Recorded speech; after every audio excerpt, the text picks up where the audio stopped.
Assalamualaikum warahmatullahi wabarakatuh.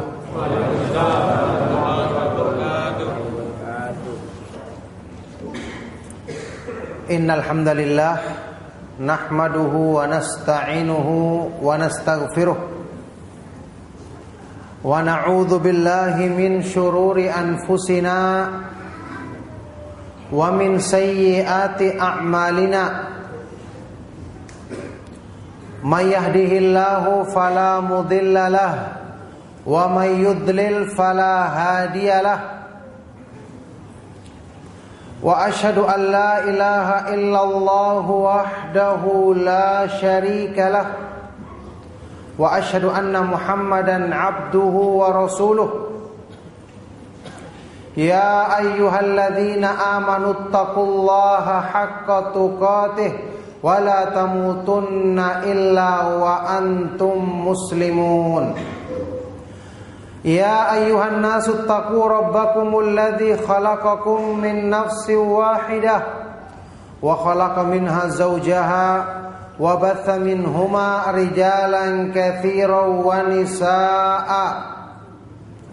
Wattaqullaha alladzi tasaaluna bihi wal arham innallaha kana 'alaikum raqiba. Ya ayyuhalladzina amanu taqullaha wa qulu qawlan sadida yuslih lakum a'malakum wa yaghfir lakum dhunubakum wa may yuti'illaha wa rasulahu faqad faza fawzan 'azima. Amma ba'du fa inna asdaqal hadits kitabullah wa khairul huda huda Muhammadin sallallahu alaihi wa alihi wasallam wa syarrul umuri muhdatsatuha wa kullu muhdatsatin bid'ah wa kullu bid'atin dhalalah wa kullu dhalalatin finnar wa ba'du. Alhamdulillah, bapak-bapak, ibu-ibu, ikhwan dan akhwat sekalian rahimakumullah. Alhamdulillah, kita bersyukur kepada Allah Subhanahu wa taala atas semua limpahan nikmat dan karunia-Nya, atas semua kebaikan-kebaikan yang dimudahkannya bagi kita, terutama kebaikan hidayah, mengenal Islam, mengenal indahnya iman, mengenal manisnya iman, mengenal indahnya berpegang teguh dengan sunnah Rasulullah sallallahu alaihi wasallam. Yang ketika Allah Subhanahu wa taala telah menganugerahkan hidayah ini kepada seorang hamba, dia mengenal Islam, kemudian dia belajar sunnah Rasulullah sallallahu alaihi wasallam sehingga dia mengetahui jalan yang lurus, jalan yang akan menyampaikannya kepada ridha Allah Subhanahu wa taala. Orang yang diberikan ini kepadanya berarti telah diberikan untuknya semua kebaikan-kebaikan yang Allah Subhanahu wa taala turunkan kepada manusia. Sunnah Rasulullah sallallahu alaihi wasallam adalah anugerah Allah yang terindah. Laqad mannallahu 'alal mu'minina idh ba'atha fihim rasulan min anfusihim yatlu 'alaihim ayatihi wa yu'allimuhumul wa yuzakkihim wa yu'allimuhumul kitaba wal hikmah. Sungguh Allah telah memberikan karunia yang besar, melimpahkan anugerah yang agung kepada orang-orang yang beriman. Kapan? Ketika Allah mengutus kepada mereka seorang rasul dari kalangan mereka sendiri, yang kemudian rasul ini membacakan kepada mereka ayat-ayat Allah. Belajar Al-Quran itu adalah karunia terindah dengan pemahaman yang benar. Al-Quran yang dibaca oleh Rasulullah SAW untuk memperbaiki diri kita, untuk menumbuhkan iman di hati kita. Wa yuzakkihim, dan membersihkan jiwa-jiwa mereka dari kotoran-kotoran yang menghalangi iman, serta mengajarkan kepada mereka Alkitab, yaitu Al-Quran, wal hikmah, yaitu sunnah Rasulullah sallallahu alaihi wasallam. Makanya nikmat besar ini diterangkan oleh sebagian ulama Ahlus Sunnah wal Jamaah yang terdahulu dalam ucapannya, nikmatani la adri ayyuhuma a'zam al-islamu was sunnah. Ada dua nikmat yang aku tidak tahu mana yang lebih besar satu di antara dua nikmat ini. Mana yang paling besar? Yaitu nikmat mengenal Islam dan nikmat mengenal sunnah. Sama pentingnya. Tentu orang yang mengenal Islam dia akan diselamatkan dari kekufuran. Tapi dalam Islam dia butuh hidayah Allah untuk menempuh jalan yang lurus. Karena kita tahu jalan Allah yang lurus cuma satu. Hada sabilullahi mustaqiman. Inilah satu-satunya jalan Allah yang lurus, kata Rasulullah sallallahu alaihi wasallam. Sedangkan jalan yang menyimpang banyak. Makanya wajar kalau dia mengatakan saya tidak tahu nikmat mana di antara dua nikmat ini yang paling besar. Orang yang tidak mengenal sunnah dia akan terbimbing, dia akan lepas dari bimbingan Allah Subhanahu wa taala. Karena lepas dari sunnah, lepas dari dalil. Kenapa Al-Quran dan sunnah disebut dengan dalil? Dalil itu artinya pembimbing dalam bahasa Arab. Petunjuk, rambu-rambu. Islam adalah jalan yang akan menyampaikan kita kepada surga. Man salaka tariqan yaltamisu fi ilman sahalallahu lahu bihi tariqan ilal jannah. Barang siapa yang menempuh satu jalan dengan tujuan untuk mencari ilmu, Allah akan mudahkan baginya jalan menuju surga. Surga itu ada jalannya, ada rambu-rambunya. Dengan kita belajar sunnah, kita mengenal rambu-rambunya. Makanya orang yang lepas dari ilmu berarti dia lepas dari rambu-rambu keselamatan. Ibnu Taimiyah rahimahullah ta'ala mengatakan, man faraqad dalil dhallas sabil. Barang siapa yang menyelisihi dalil, maka pasti jalannya akan tersesat. Naudzubillahi min dzalik. Itulah sebabnya orang yang tidak kenal ilmu agama hidupnya dalam kegelapan. Sunnah itu ibaratnya cahaya. Antum bisa bayangkan saja, kalau ada bagian dunia yang tidak kena cahaya matahari, apa yang terjadi pada bagian dunia ini? Gelap. Kehidupan sulit untuk bertahan. Sama dengan hati manusia yang tidak kena cahaya sunnah.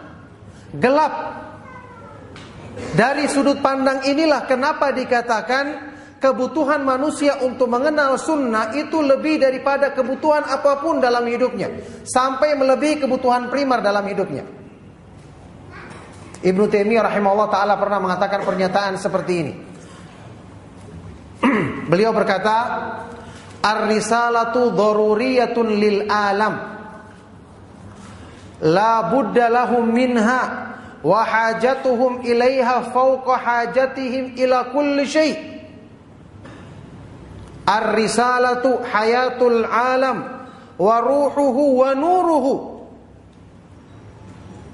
Fa ayyu salahin lil alami idza udima ar-ruhu wal hayatu wan nur. Fa dunya kulluha mal'unatun mudlamatun illa ma tala'at alaihi syamsur risalah. Ini pernyataan beliau dalam Majmu' Fatawa. Ar-risalah yaitu sunnah. Sunnah Rasulullah sallallahu alaihi wasallam adalah daruriyah. Kebutuhan mendesak. Kebutuhan darurat bagi semua makhluk di alam, bukan cuma manusia. Bukan cuma jin dan manusia. Makhluk yang lain pun dengan sunnah disebarkan, mereka dapatkan kebaikan dalam hidupnya, sampai pun hewan dan binatang. Ini bagi semua makhluk, apalagi manusia. Kata beliau, dan kebutuhan manusia untuk mengenal sunnah, berpegang teguh dengan sunnah, lebih daripada kebutuhan mereka terhadap apapun di dunia ini. Kebutuhan yang paling primer sekalipun, Kenapa? Karena sunnah itu merupakan ruh, merupakan kehidupan, dan merupakan cahaya sekaligus. Maka bagaimana makhluk di alam semesta ini bisa hidup dengan baik kalau tidak ada cahaya, bahkan tidak ada ruh, tidak ada kehidupan? Kata beliau, fad dunia, maka dunia ini semuanya dalam kegelapan, mal'unah, bahkan dijauhkan dari rahmat Allah, kecuali bagian dunia yang disinari dengan cahaya sunnah Rasulullah sallallahu alaihi wasallam. Coba, ma'asyiral ikhwa wal akhwat fid din rahimakumullah. Ini menjadikan seseorang itu selalu bersyukur kepada Allah Subhanahu wa taala ketika dia mendapati dirinya dengan segala kekurangannya ternyata dipilih oleh Allah Subhanahu wa taala untuk mengenal kemuliaan yang agung ini. Bayangkan, kemuliaan yang agung ini Allah berikan kepada hamba-hamba yang terpilih. Kepada hamba-hamba Allah Subhanahu wa ta'ala yang terpilih. Para ulama ketika mereka menjelaskan kedudukan-kedudukan mulia, contohnya seperti Imam Ibnu Qayyim, waktu beliau menjelaskan tentang wali Allah, ketika mensyarah hadis kursi yang terkenal riwayat Imam Bukhari, Rasulullah sallallahu alaihi wasallam bersabda bahwasanya Allah Subhanahu wa taala berfirman, "Man 'ada li waliyan faqad adzantuhu bil harb." Barang siapa yang memusuhi waliku, wali Allah, maka sungguh aku telah menyatakan permusuhan, peperangan kepadanya. Ibnu Qayyim sewaktu menjelaskan siapakah wali Allah, beliau menyatakan, warathatul anbiya hum sadatu awliyaillahi azza wa jal. Pewarisnya para nabi, yaitu orang-orang yang belajar ilmu sunnah. Mereka inilah pimpinannya para wali-wali Allah Subhanahu wa ta'ala. Kedudukan yang paling tinggi. Anda belajar untuk mengenal petunjuk Allah, karena dengan sebab mengenal petunjuk Allah, kita bisa menghidupkan hati kita. Dengan hati kita hidup, akan mudah tumbuh iman. Sunnah itu, ketika kita pelajari dengan benar, akan menghidupkan kebaikan pada diri kita lahir dan batin. Itulah sebabnya kenapa sunnah diperumpamakan seperti hujan yang baik. Hujan yang baik ketika turun di permukaan bumi akan menyuburkan tanah. Tadinya tanahnya tandus, tidak ada kehidupan, maka akan tumbuh, akan menjadi gembur, menjadi segar. Tanam-tanaman juga akan tumbuh di tanah tersebut. Air yang tergenang juga bisa menjadi minuman untuk makhluk hidup di situ. Manfaatnya besar. Makanya bagaimanapun gersangnya hati, kalau sering diisi dengan hujan wahyu, dia akan hidup dengan izin Allah Subhanahu wa ta'ala. Di dalam hadis sahih riwayat Imam Bukhari dan Muslim dari Abu Musa al-Asy'ari radhiyallahu taala anhu, Rasulullah sallallahu alaihi wasallam bersabda, "Inna mathala ma ba'athani Allahu bihi minal huda wal ilmi kamathali ghaithin asaba ardan." Sesungguhnya perumpamaan, permisalan dari ilmu dan petunjuk yang aku bawa dari sisi Allah adalah seperti perumpamaan hujan yang baik yang diturunkan di muka bumi. Inilah fungsinya belajar sunnah, menghidupkan hati kita. Dan kita tahu bersama, kalau hati sudah hidup, kebaikan tumbuh, otomatis di anggota badannya juga akan tumbuh kebaikan. Karena anggota badan mengikuti hati. Hadis Rasulullah SAW yang kita kenal bersama, riwayat Imam Bukhari dan Muslim. Ala wa inna fil jasadi mughdatan idza salahat salahal jasadu kullu wa idza fasadat fasadal jasadu kullu ala wa hiya al qalbu. Ketahuilah, sesungguhnya di dalam tubuh manusia ada segumpal daging, yaitu hatinya. Yang kalau segumpal daging ini baik, maka akan baik semua anggota badan manusia. Kalau buruk, akan buruk semua anggota badan manusia, yaitu hati. Manusia kalau benar dalam cara memperbaiki dirinya, anggota badannya akan ikut. Makna hadis tadi sama dengan apa yang dinyatakan oleh Rasulullah SAW dalam hadis lain, riwayat Imam Muslim. At-taqwa hahuna, takwa itu terletak di sini. Sambil menunjuk ke dadanya 3 kali. Bukan berarti amalan anggota badan tidak perlu, bukan. Tetapi kalau takwa itu dimasukkan dari hati, anggota badan itu akan mengikuti apa yang ada di hati. Nah, lihat tadi fungsinya wahyu untuk apa? Menghidupkan hati manusia, membersihkan kotoran, sehingga iman itu akan tumbuh. Ini kita akan dapatkan semakin kita belajar ilmu yang bermanfaat. Makanya orang yang belajar, selama dia masih mau menghadiri majelis ilmu, ditunggu tidak lama, insya Allah kebaikan-kebaikannya akan tumbuh. Semangatnya dalam beramal akan semakin tinggi. Paling tidak salat berjamaah dia akan jaga.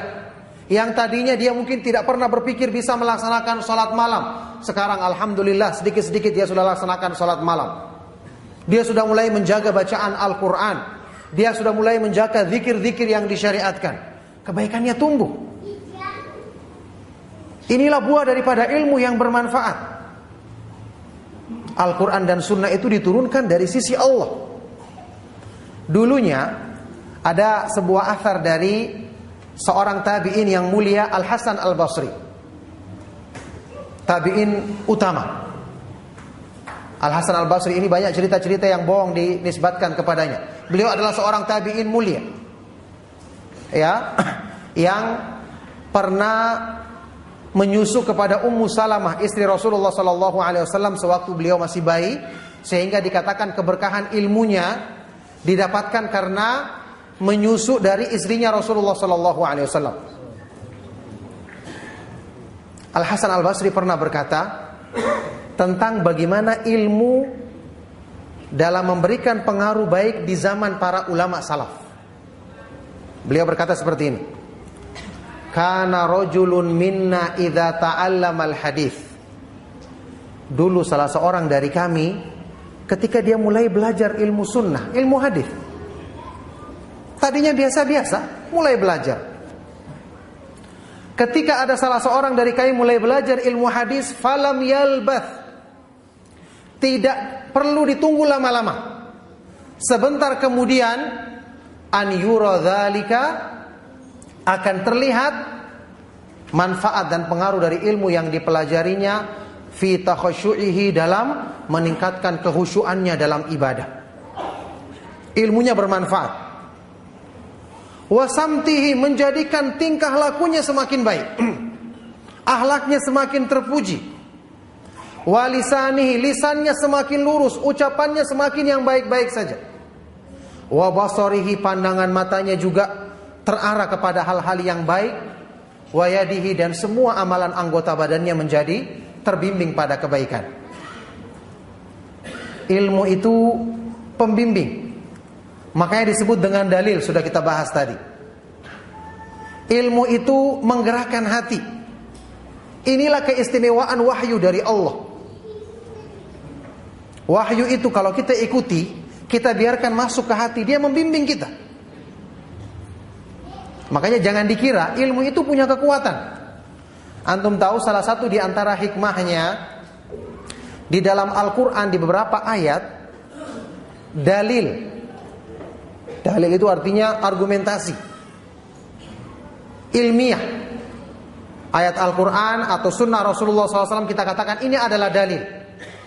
Dalil itu disebut dengan sultan dalam beberapa ayat Al-Quran. Misalnya orang-orang musyrik yang berbuat syirik, Allah sebutkan ma lam yunazzil bihi sultana sanulqi fi qulubil ladzina kafaru ru'ba bima asyraku billahi ma lam yunazzil bihi sultana. Mereka melakukan perbuatan syirik kepada Allah yang Allah tidak turunkan sultan, yakni argumentasi tentangnya. Lafaz seperti ini kita harus pelajari. Kenapa dalil disebut dengan sultan? Sultan itu dalam bahasa kita artikan penguasa, pemerintah, namanya sultan. Ya, bahasa Arabnya sultan, bahasa Indonesia sultan. Jadinya sultan. Sultan dalam bahasa Arab kita tahu mengandung arti tasallut, kemampuan menundukkan, kemampuan memaksa. Kalau penguasa wajar namanya sultan, iya kan? Penguasa punya kekuasaan, punya tentara, punya senjata untuk menundukkan kita. Nah sekarang dalil kok disebut bisa menundukkan? Apa hubungannya? Ternyata kata para ulama hubungannya karena dalil itu bisa menundukkan hati. Bisa menarik kita pada kebaikan. Orang yang tadinya kebaikan-kebaikannya biasa-biasa, nggak begitu rajin, setelah dia belajar, tahu keindahan Islam, paham pemahaman Islam yang benar, ditarik dia dengan dalil, akhirnya ikut, lama-lama dia semangat dalam kebaikan. Subhanallah, ini fungsinya dalil. Makanya Ibnu Abbas mengomentari ayat yang saya katakan tentang sultan tadi, beliau berkata, kullu sultanin fil Qur'ani fahuwa hujjah. Semua kalimat sultan dalam Al-Quran artinya adalah hujjah, argumentasi, ilmiah, dalil. Kenapa? Orang yang tadinya kurang baiknya, dia belajar, ilmu masuk ke dalam hatinya, ditarik dia supaya menjadi lebih baik. Inilah ilmu, mengajak kepada kebaikan. Ulama salaf, di antara mereka ada yang dulu belajar masih seperti kita. Orang waktu pertama kali belajar belum tentu langsung niatnya ikhlas karena ingin perbaikan diri. Ada yang datang belajar sekedar ya meramaikan majelis. Ada yang belajar reuni, ketemu dengan teman-teman lama. Ada juga belajar mengisi waktu luang. Ada juga yang belajar karena lagi ngetren menghadiri pengajian. Banyak niat. Subhanallah, setelah dia belajar, ternyata dalam majelis ilmu diingatkan tentang ikhlas. Oh, ternyata saya harus mengikhlaskan agama. Datang berikutnya niatnya sudah berubah dengan izin Allah. Ini bukan cuma kita yang mengalami. Pembesar-pembesar ulama salaf menyatakan pernyataan seperti ini. Sekelas Imam siapa? Mujahid Ibnu Jabir Al-Makki, tabi'in senior di Mekah, muridnya Ibnu Abbas radhiyallahu taala anhuma. Al-Imam Ad-Daraqutni, penghafal hadis yang terkenal. Beliau pernah mengatakan, "Talabnal ilma li ghairillahi fa aba ay yakuna illa lillah." Kami dulu awal-awalnya menuntut ilmu bukan karena Allah. Yakni niatnya belum maksimal, tapi ilmu enggan, ilmu tidak mau. Ilmu tidak mau diarahkan kepada keburukan. Ilmu enggan kecuali membawa kami untuk ikhlas karena Allah semata-mata. Jadi siapa yang membimbing mereka? Dengan izin Allah, ilmu yang membimbingnya. Sekarang kenapa dicontohkan dalam pernyataan beliau ini sama dengan Imam Mujahid bin Jabir Al-Makki juga mengatakan seperti itu, talabna hadzal ilma wa ma lana fihi kabirun niyyah thumma razaqanallahu niyyata ba'du. Kami awal-awalnya menuntut ilmu dalam keadaan niat kami dalam beragama ini belum maksimal. Masih banyak tercampur niat-niat yang lain. Setelah itu di tengah perjalanan menuntut ilmu, Allah anugerahkan kepada kami niat yang sempurna. Sekarang, kenapa dicontohkan dengan niat? Perkara agama yang paling sulit dicapai adalah apa? Ikhlas. Ikhlas itu paling sulit dalam urusan agama. Kenapa? Ikhlas itu berhubungan dengan hawa nafsu. Manusia selalu ingin hawa nafsu itu dapat bagian. Entah itu pujian, entah itu balasan, imbalan duniawi, harta, kedudukan, perhiasan, pengen dapat dia. Ini yang menjadikan ikhlas berat. Ternyata dengan izin Allah, kata para ulama ini, kalau terus kita belajar, maka ilmu akan membimbing hamba ini untuk memperbaiki perkara yang paling sulit dalam urusan agama, yaitu masalah ikhlas dalam niat. Salah seorang ulama salaf mengatakan, Imam Sahal Ibnu Abdillah At-Tustari, laisa syai'un ashadda ala nafsi minal ikhlas li'annahu laisa laha fihi nasibun. Tidak ada sesuatu yang lebih berat untuk dilakukan oleh diri manusia melebihi ikhlas, karena dalam keikhlasan tidak ada bagian untuk hawa nafsu. Jadi antum perhatikan, demikian mulianya ilmu. Makanya kita semua, saya dan antum semua, selama kita belajar, kita harus lihat fungsi dan keutamaan ilmu ini. Ilmu itu membimbing dalam kebaikan. Ilmu itu menjaga kita dari penyimpangan-penyimpangan. Ali bin Abi Thalib dalam sebuah riwayat yang sahih, athar yang sahih, pernah mengatakan, al-ilmu khairun minal mal. Al-ilmu yahrusuka wa anta tahrusul mal. Ilmu itu lebih mulia dibandingkan harta. Kenapa? Kalau ilmu dia menjagamu. Kalau harta kamu yang harus menjaga dia. Ilmu menjaga kamu. Akan selamat dengan izin Allah selama kamu mengikuti ilmu. Tapi kalau harta, kamu harus menjaga dia. Kamu juga bisa terfitnah, bisa lalai dari mengingat Allah. Tidak ada bandingannya dengan ilmu. Taib. Dari sini berarti kita juga mengambil satu pelajaran penting. Kalau ilmu demikian fungsinya, timbul pertanyaan, kenapa saya sudah belajar? Kenapa banyak orang yang sudah belajar? Kenapa orang banyak mengikuti pengajian? Kok tidak berubah? Tidak merubah kebaikan pada dirinya. Nah, di sini masalah timbul. Ada orang yang belajar tidak terpengaruh. Katanya ilmu membimbing pada kebaikan. Ilmu itu jalan menuju surga. Bahkan Rasulullah SAW bersabda, man yuridillahu bihi khairan yufaqihu fiddin. Siapa yang Allah kehendaki baginya kebaikan, Allah jadikan dia faham dalam urusan agamanya. Nah, ini banyak orang yang mengikuti pengajian, kenapa dia tidak baik-baik juga? Yang salah bukan ilmunya. Siapa yang salah berarti? Hah? Siapa? Orangnya yang salah. Yang salah adalah yang tidak benar. Iya, begitu kan? Yang salah yang tidak benar. Iya. Sama kalau kita mengatakan, Masya Allah semua di sini baik, kecuali yang tidak baik. Barakallahu fikum.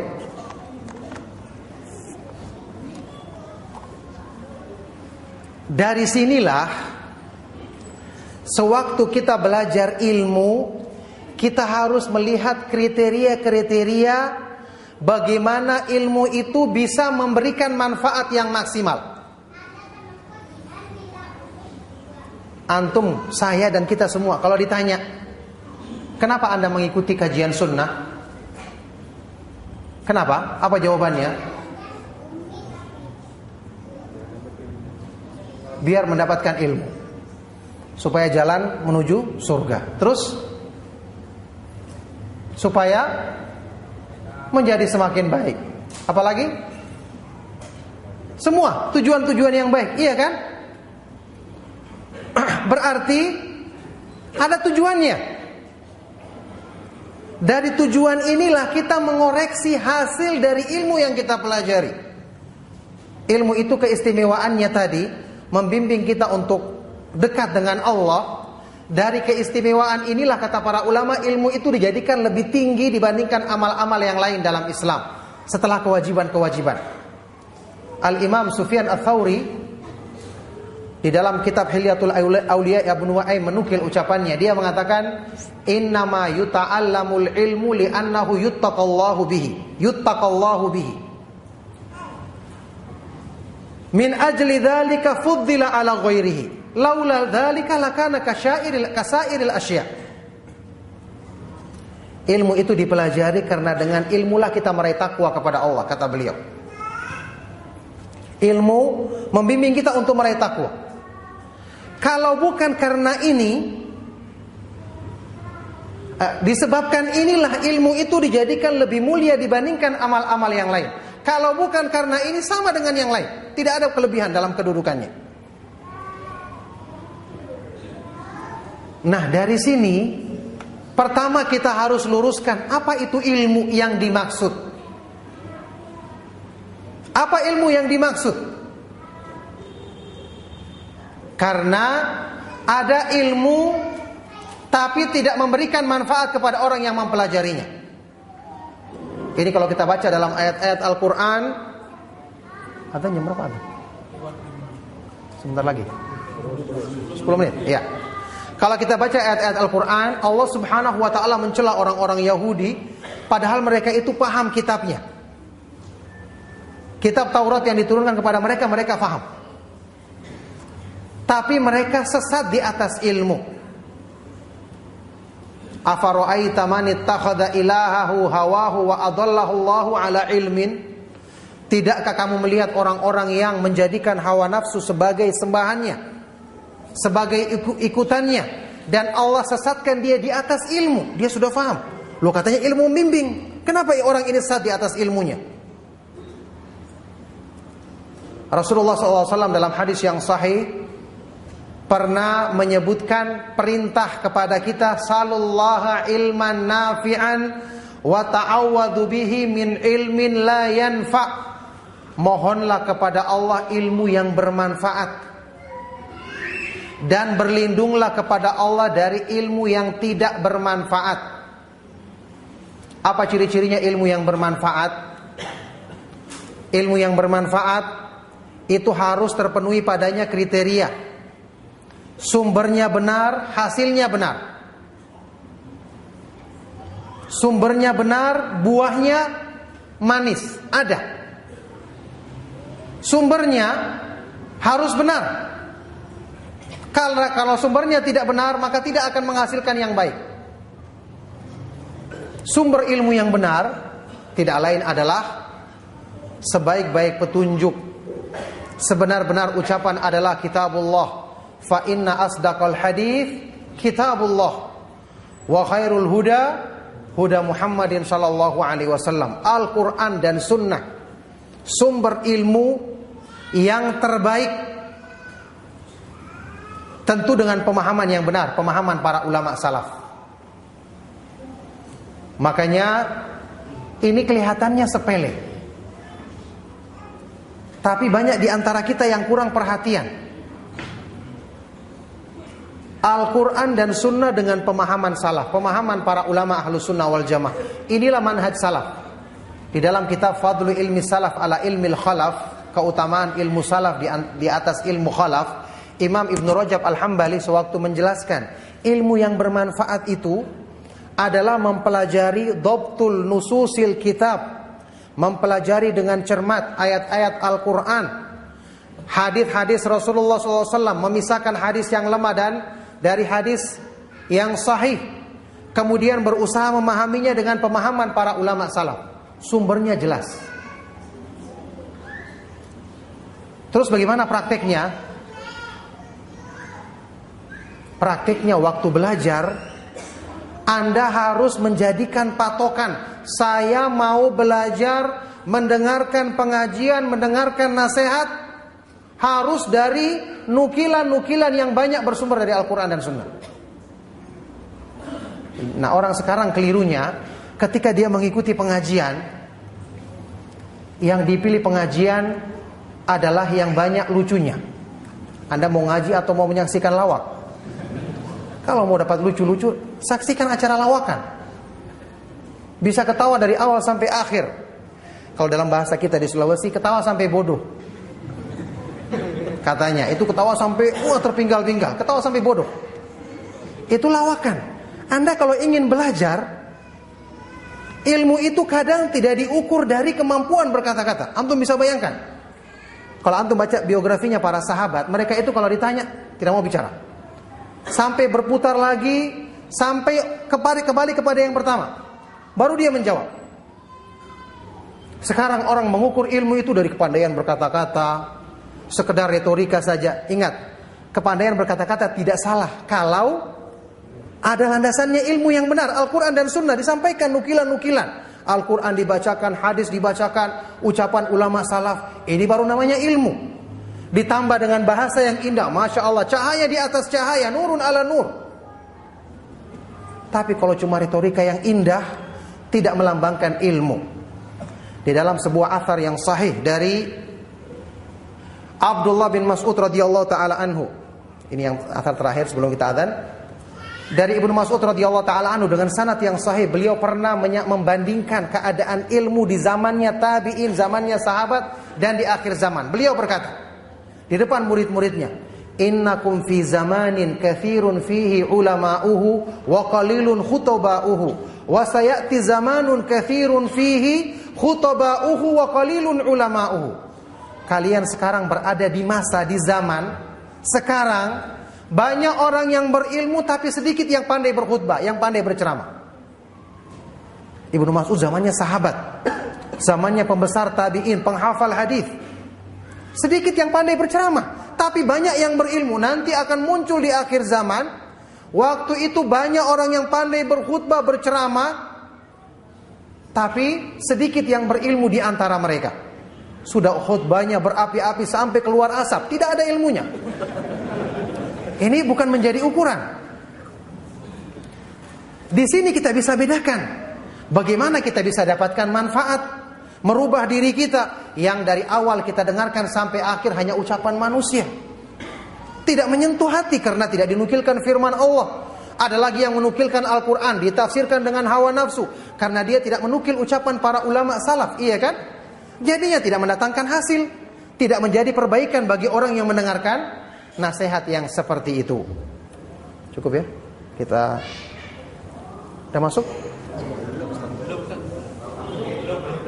Hah? 5 menit, ya. Ada yang bilang 5, ada yang bilang 6. Perselisihan pendapat. Baik, insyaallah. Jadi ini ucapan Ibnu Mas'ud. Beliau mengatakan ilmu tidak diukur dari kepandaian berceramah. Meskipun saya katakan tadi orang yang pandai ceramah tapi ceramahnya diisi dengan ilmu, maka ini adalah kebaikan karena tidak tercela. Ya, ketika Rasulullah SAW menyebutkan dalam sebuah hadis riwayat Imam Bukhari dan Muslim, "Inna minal bayani la sihran." Sesungguhnya di antara al-bayan, kepandaian menjelaskan, itu ada sihirnya. Ini kata para ulama bisa berarti negatif, bisa positif. Makanya hati-hati orang yang pandai ngomong itu bisa menyihir. Ini keburukan. Karena dia pandai mengemas sebuah keburukan, kebatilan dengan kata-kata yang indah, dengan seolah-olah mengesankan pembelaan terhadap Islam yang kuat. Dia bisa memperdaya manusia. Inilah sihir yang timbul dari al-bayan, kepandaian berkata-kata. Para ulama menjelaskan ada makna positifnya.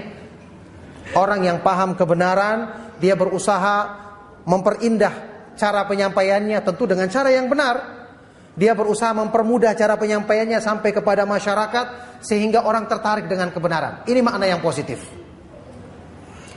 Tetapi dari semua penjelasan tadi, ingat inti daripada ilmu yang bermanfaat. Artinya, kalau kita dengarkan mudah masuk ke hati.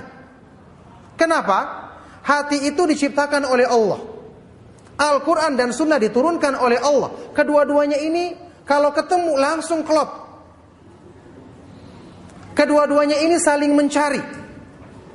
Makanya Rasulullah SAW menyebutkan perhiasan hati yang paling utama itu perhiasan iman. Ketika hati mengenal kebenaran, langsung dia mengenalinya. Dan ketika bertemu dengannya, itulah perhiasannya yang terindah. Subhanallah, ilmu ketika bertemu dengan hati, itu bertemu dua Seperti dua orang yang saling mencintai sudah tidak ketemu sekian lama. Sangat klop.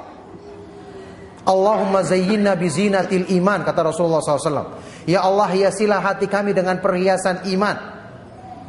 Para sahabat disebutkan dalam surat Al-Hujurat, walakinnallaha habbaba ilaikumul iman wa zayyanahu fi qulubikum. Akan tetapi Allah menjadikan kalian cinta kepada keimanan dan menjadikan iman perhiasan yang indah di hatimu. Subhanallah. Inilah hati ketika mengenal kebenaran. Jadi kita jadikan sumber nasihat kita yang paling utama adalah kitabullah. Ada sebagian orang, ya, kalau kita baca kitabnya para ulama, kadang-kadang para ulama itu ketika membawakan dalil, contoh antum baca kitab Aqidah Wasithiyah Syekhul Islam Ibnu Taimiyah. Kalau dia bawakan dalil Al-Quran sampai puluhan ayat dibawakan sekaligus. Sebagian orang kalau kita bacakan kitab seperti ini, dia merasa bosan, terlalu banyak ayat yang dibacakan. Masya Allah, ayat Al-Quran bikin bosan. Bagaimana yang seperti ini? Hatinya terbuat dari apa? Terbuat dari Hongkong mungkin hatinya. Masa tidak cocok dengan Al-Quran? Ya, sama dengan sebagian orang ketika dalam pernyataan-pernyataan ketika dia ingin nasihati orang, kadang-kadang dimuat di statusnya atau sebagai moto dalam hidupnya, pakai kata-kata indah, ya, kata-kata mutiara. Kita katakan sebenarnya kata-kata mutiara tidak mengapa, tapi coba Anda biasakan, ya, bahwa perhiasan yang terbaik itu ada dalam firman-firman Allah dan hadis-hadis Rasulullah SAW. Apakah Al-Quran sudah habis kata-kata untuk bisa menjadi motivasi atau nasihat untuk kita sampaikan ke orang lain? Ya, tidak mengapa sekali-sekali kita pakai kalimat, tapi kalau terus-menerus kalimat manusia yang kita bawa ke sana kemari, kirim ke sana kemari, ini menunjukkan kita tidak faham sumber ilmu yang bermanfaat. Ya, bahkan Imam Abu Zur'a Ar-Razi, Imam Ahlus Sunnah yang terkenal, ya, di zamannya Imam Bukhari beliau itu pernah mengatakan ketika ada seseorang yang menyebutkan salah seorang kitabnya Ahlul Bid'ah, di dalam kitabnya katanya banyak hikmah, ya, jarang dalilnya, tapi kata-katanya kata-kata hikmah. Apa kata beliau? Man lam yakun lahu fi kitabillahi ibrah falaisat lahu fi hadhil asya ibrah.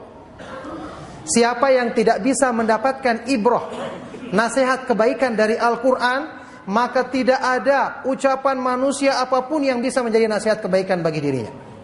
Kalau Al-Quran tidak bisa merubah hati kita, maka tidak ada yang lain yang akan bisa merubah hati kita. Ini hatinya orang yang sudah celaka. Na'udzubillahi min dzalik. Makanya biasakan diri kita dengan ilmu yang bermanfaat. Anda silakan menyukai penjelasan yang baik, tapi minta, Ustaz tolong bawakan dalil. Ustaz, kita ingin penjelasan dari para ulama salaf. Kita ingin nukilan yang bermanfaat karena kita menghadiri pengajian supaya iman kita bertambah, kebaikan kita bertambah. Ya, barakallahu fikum, kita akan lanjutkan insyaallah setelah salat Isya. Ya. Sallallahu wasallam wa baraka ala nabiyina Muhammad wa ala alihi wa sahbihi ajmain walhamdulillahirabbil alamin. Alhamdulillahi ala ihsanih wa syukru lahu ala taufiqihi wa amtinanih wa asyhadu an la ilaha illallah wahdahu la syarika lah ta'ziman li syanih wa asyhadu anna Muhammadan abduhu wa rasuluh ad-da'i ila ridwanih sallallahu alaihi wa ala alihi wa ashabihi wa ikhwanih. Ma'asyiral ikhwa wal akhwat fid din rahimakumullah, kita teruskan. Jadi setelah tadi kita jelaskan sumber daripada ilmu yang bermanfaat adalah Al-Quran dan Sunnah dengan pemahaman salaf, maka ini mengandung penjabaran makna bahwa setelah kita mengetahui sumber ilmu yang bermanfaat Al-Quran dan Sunnah dengan pemahaman dari para ulama salaf, berarti termasuk dalam pengertian ini adalah siapa yang menjadi sumber pengambilan ilmu kita, dalam artian siapa yang menjadi ustadz yang menyampaikan ceramah di hadapan kita, yang selalu kita jadikan nasihatnya untuk tujuan sebab perbaikan bagi diri kita. Ingat, ini pengaruhnya besar. Dan ini wajib diperhatikan dalam agama. Nasihat para ulama salaf sejak dulu, seperti Muhammad ibnu Sirin dari kalangan tabi'in, ucapannya yang terkenal yang disebutkan dalam muqaddimah kitab Sahih Muslim, inna hadzal ilma dinun fanzuru amman ta'khuduna dinakum. Sesungguhnya ilmu yang kamu pelajari, kamu kaji, kamu dengarkan, majelis-majelis ilmu, ini menentukan agamamu, menentukan kebaikan imanmu. Maka lihat dari siapa kamu mengambil ilmu agama. Sehingga faktor pertama yang harus dipenuhi agar mendapatkan ilmu yang bermanfaat, seperti kata Ibnu Qayyim, adalah harus melihat sumber pengaruh. Sumber pengaruhnya siapa? Kadang-kadang ada seseorang itu dia baik, hatinya siap menerima kebenaran, tapi masalahnya yang memberikan pengaruh tidak punya kebaikan, ya tidak sampai ke hatinya. Ibarat saja kalau kita perumpamakan, kita ingin mendapatkan hasil dari alat listrik yang kita gunakan, AC misalnya, atau kipas angin, atau lampu. Kita sudah beli lampu yang baik, AC yang baik, kipas angin yang baik, standar tinggi. Tapi ternyata sumber listriknya lemah, ya tidak masuk, akan tetap lemah pengaruh listrik yang kita dapatkan. Ini sangat mempengaruhi. Para ulama menasihatkan, lihat dari siapa kau mengambil ilmu agamamu. Terkadang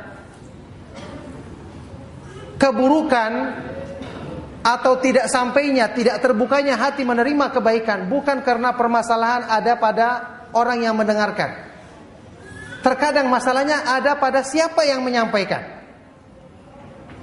Ya, kita kenal ungkapannya orang Arab, faqidu syai' la yu'tihi. Sesuatu yang tidak punya tidak bisa memberikan apa-apa. Anda, kita semua belajar pengen jadi orang yang bertakwa. Yang menyampaikan bukan orang yang bertakwa. Apa yang akan dia bisa transfer kepada kita? Dari sinilah keharusan kita meneliti guru itu sama pentingnya dengan keharusan, ya, kewajiban kita memperbaiki sumber pengambilan ilmu. Karena guru yang menyampaikan kepada kita. Ada ucapan salah seorang ulama salaf yang bernama Muhammad ibnu Wasi'. Muhammad ibnu Wasi' ini riwayatnya dipakai dalam Sahih Muslim. Ya, ini dia termasuk rawi yang kriterianya Imam Muslim. Riwayatnya kuat dan sahih. Beliau pernah didatangi oleh seorang tukang ceramah. Tukang ceramah ini mengeluh ketika dia menasihati orang, kelihatannya dengar, tapi setelah keluar tidak ada pengaruhnya. Ya, ini masuk dari telinga kiri, keluar lagi telinga kiri. Tidak sempat masuk. Ya, apa namanya? Mental, ya, betul. Akhirnya dia mengeluh, bertanya kepada Imam Muhammad ibnu Wasi'. Ternyata dijawab oleh Imam Muhammad ibnu Wasi' dengan jawaban lain. Harusnya kan dia akan mengatakan, ya kamu sabar, mungkin mereka itu belum bisa menerima kebenaran, ya kamu sabar, mungkin mereka masih cinta kepada dunia berlebihan. Ternyata jawaban Imam Muhammad ibnu Wasi' lain. Dia mengatakan apa? Ya fulan ma ra'aitul qauma utu min kibalik. Wahai fulan, kamu ini tukang ceramah. Menurut pandanganmu apa yang menimpa kamu, yang kamu tadi keluhkan, permasalahannya tidak lain dari dirimu sendiri. Permasalahannya di tukang ceramahnya. Beliau berkata, fa inna dzikra idza kharaja minal qalbi waqa'a 'alal qalbi. Karena nasihat, peringatan itu kalau keluarnya ikhlas dari hati, mudah juga masuk ke hati.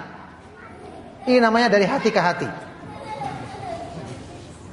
Tapi kalau ucapannya dari mulut saja tidak sampai dari hati, ya tidak masuk ke dalam hati. Makanya kriteria ini perlu dan penting untuk kita perhatikan. Antum lihat para sahabat radhiyallahu taala anhum ajma'in, generasi terbaik umat ini, siapa sumber ilmu mereka? Rasulullah SAW. Wajar generasi yang terbaik, gurunya adalah guru yang terbaik. Ini Allah isyaratkan dalam Al-Quran surat Ali Imran ketika menjelaskan keutamaan para sahabat ini. Wa kaifa takfuruna wa antum tutla alaikum ayatullahi wa fikum rasuluh. Bagaimana mungkin kalian itu kufur, kekafiran jauh dari kalian, iman mereka sempurna. Kenapa? Di hadapan kalian dibacakan ayat-ayat Allah dan di kalanganmu ada Rasulullah sallallahu alaihi wasallam. Inilah keistimewaannya para sahabat. Makanya kalau kita ingin selamat, di antara sebab besarnya adalah dekat dengan orang yang baik.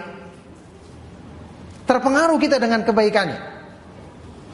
Sudah dari teladannya, keberkahan dia kena juga kita. Orang-orang baik itu kalau kita berada di dekatnya, terbuka pintu-pintu kebaikan. Antum pernah dengar hadis Hasan derajatnya riwayat Ibnu Majah. Inna minan nasi nasan mafatihu lil khairi maghaliqu lisyarr. Sesungguhnya di antara manusia ada orang-orang yang keberadaannya itu membuka pintu-pintu kebaikan untuk dirinya, untuk orang lain juga. Ada seperti itu. Ada juga orang yang keberadaannya justru menutup pintu-pintu kebaikan, membuka pintu-pintu keburukan. Na'udzubillahi min dzalik. Dekat dengan orang-orang ini celaka. Ya. Sewaktu meriwayatkan hadis ini diriwayatkan oleh Anas bin Malik dengan sanad yang dikatakan hasan derajatnya. Dalam salah satu riwayat dia menyebutkan ada seorang muridnya yang sangat rajin belajar sunnah kepada Anas bin Malik. Anas bin Malik ini satu di antara 7 sahabat yang paling banyak riwayat hadisnya. Ada murid seniornya dari kalangan tabi'in yang bernama Thabit ibnu Aslam al-Bunani al-Basri, dari penduduk Basrah di Irak sekarang. Dia banyak meriwayatkan hadisnya Anas bin Malik dan sangat teliti riwayatnya. Setelah selesai menyebutkan hadis ini, Anas bin Malik mengatakan tentang muridnya, wa Thabit al-Bunani min mafatihil khair. Thabit al-Bunani ini termasuk pembuka pintu-pintu kebaikan. Berarti mereka-mereka ini adalah orang yang semangat belajar sunnah. Makanya kita menghadiri majelis ilmu bukan cuma dapat pahala, dapat keberkahan. Duduk semajelis dengan orang-orang yang baik, insya Allah kebaikannya akan mempengaruhi diri kita. Keberkahannya kita dapatkan. Ya, sebagian dari para ulama salaf disebutkan dalam biografi mereka, ketika ada yang menjelaskan tentang sifat-sifat baik dari salah seorang ulama salaf ini, ada kemudian yang mengomentari, kaifa yadhillu qaumun hadza fihim. Bagaimana mungkin orang tersesat kalau orang yang sesoleh ini ada di kalangan mereka? Ya, ini orang yang soleh itu pengaruhnya dengan izin Allah menyelamatkan orang-orang yang di sekitarnya dari kesesatan. Ini keberkahan. Ya, mengambil ilmu dari orang yang baik, bermajelis dengan orang-orang yang baik, selalu dekat dengan orang-orang yang soleh. Dengan pertimbangan inilah para ulama salaf dulu ketika meneliti guru luar biasa. Mereka tahu ini bagian dari agama. Mereka dulu kalau mau belajar, itu mereka datang dulu ke masjidnya, lihat guru tersebut, bagaimana sholatnya diintai, bagaimana tingkah lakunya, baru mereka datang. Sampai ada pernyataan dari salah seorang ulama salaf, Al-Hasan ibnu Saleh ibnu Hay. Katanya, kunna idza atawna rajulan sa'alna anhu. Kami ketika ingin mendatangi seorang ingin belajar, kami tanyakan keadaannya, cari informasi tentangnya. Dari teman berjamaahnya di masjid, tetangganya, sampai orang-orang heran dan berkata, aturiduna an tuzawwiju, kamu ingin menikahkan dia? Ini pertanyaannya melebihi intel. Semua ditanyakan, bagaimana pekerjaannya, halal apa tidak, salatnya bagaimana, dia terlambat berjamaah apa tidak. Diteliti, baru setelah dilihat baik, diambil ilmu darinya. Subhanallah, mereka teliti, akhirnya dapat bagian yang besar dari kebaikan agama. Karena mereka mengetahui ini adalah agama.